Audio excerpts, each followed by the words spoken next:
Welcome to Chapter 13. Today, we are exploring a vital aspect of any professional environment: health, safety, and security at the workplace.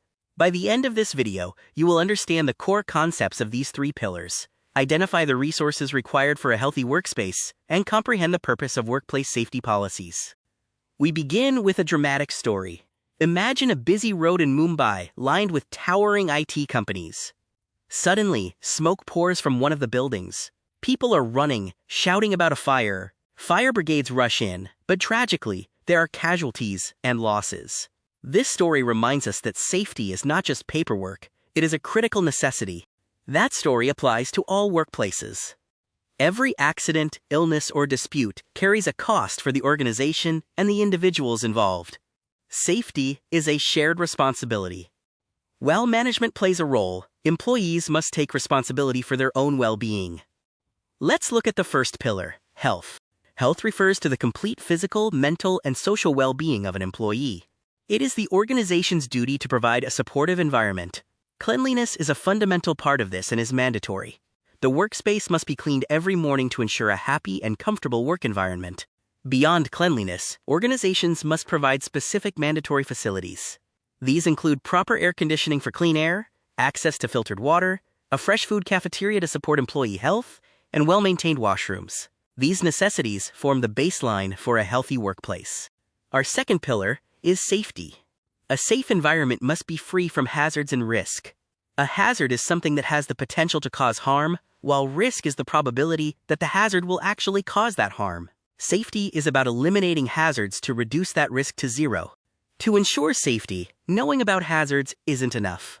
Companies must formally prepare safety guidelines and ensure they are strictly followed. Safety is not a one-time lesson. Regular practice through drills and evacuation exercises is essential to ensure everyone knows exactly what to do in an emergency. Our third pillar is security. Security is defined as freedom from any potential harm. While safety protects you from accidents and hazards, security ensures the physical safety of people working in the organization from external or intentional threats, providing essential peace of mind. To manage security, organizations should have a dedicated security department.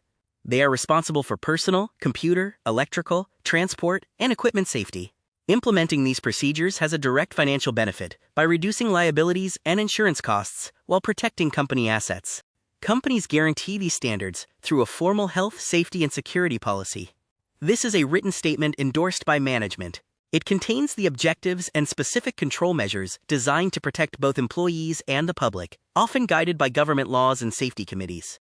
An effective policy has clear objectives: providing resources for continual improvement, complying with legal requirements, setting targets for performance reviews, adopting processes to prevent accidents, and building competency so employees can handle their individual safety responsibilities. This comparison table summarizes what we've covered. While they overlap, they have distinct focuses: health concerns, well-being, and facilities. Safety focuses on preventing accidents through drills, and security involves protecting against intentional harm via a dedicated department. Together, they form a complete protective net. Let's test our knowledge with an activity. Scenario A, a dusty office due to a broken AC, relates to health. Scenario B, a loose wire near a door, is a safety hazard. Scenario C, an unauthorized person accessing a server room, falls under security. Great job! Before we wrap up, let's look at this mind map. At the center is our goal: a safe and secure workplace. This is achieved by balancing health, safety, and security, all tied together by a management-endorsed policy that ensures these elements function effectively.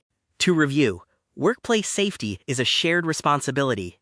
Health requires physical provisions, safety means proactively removing hazards, security protects people and assets, and a formal policy proves management's commitment. We have covered the foundations today, to be continued from the next textbook heading.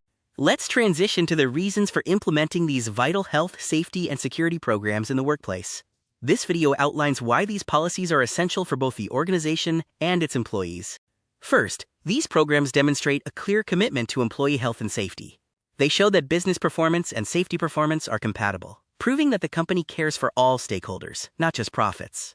Furthermore, they define accountability, ensure compliance with national policies, and actively work to prevent injuries and illnesses. In an IT company, specific clauses are common.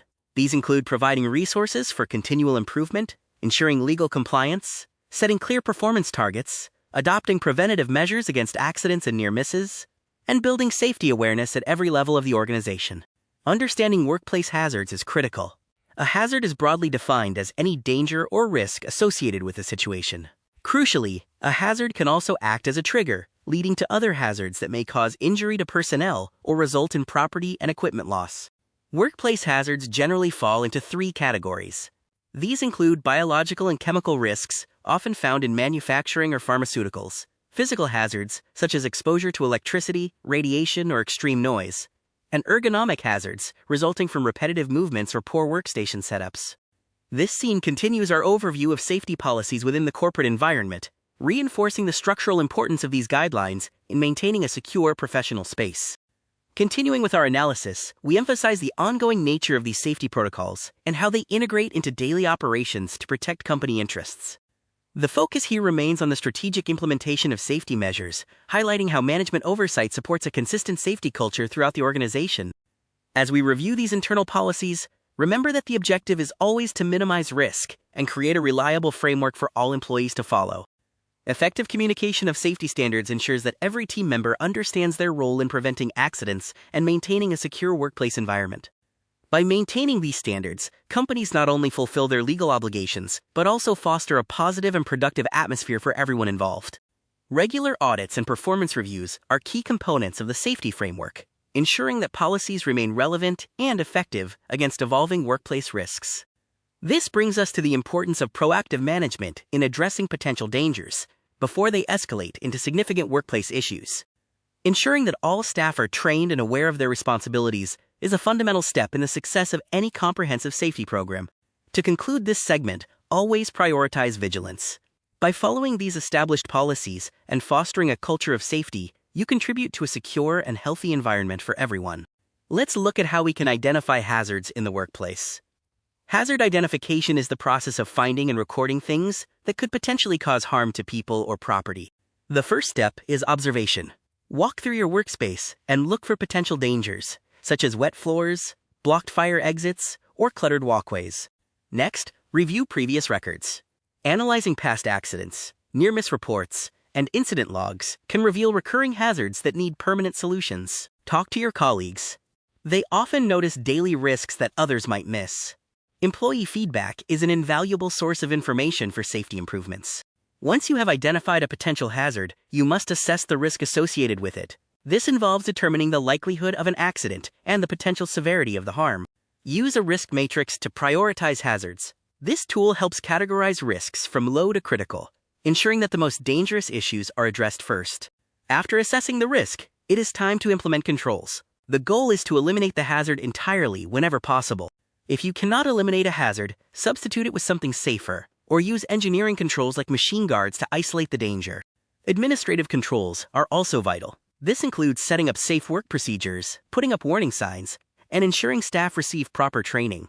Finally, use personal protective equipment, or PPE, as a last line of defense. This equipment should be used when other controls cannot fully remove the risk. Documentation is crucial. Always record identified hazards and the actions taken to control them. This builds a history of safety for the organization. Remember, the safety environment is dynamic. New equipment or processes might introduce new hazards, so constant vigilance is required. Stay updated on safety standards relevant to your industry. Compliance with national and international regulations protects both the company and the employees. Involving a safety committee can significantly boost your efforts. These teams help oversee risk management and encourage a culture of safety across departments. Thank you for following along with this guide to hazard identification and risk management. By applying these steps, you are making your workplace safer for everyone. Share, like, and comment to get more interesting videos.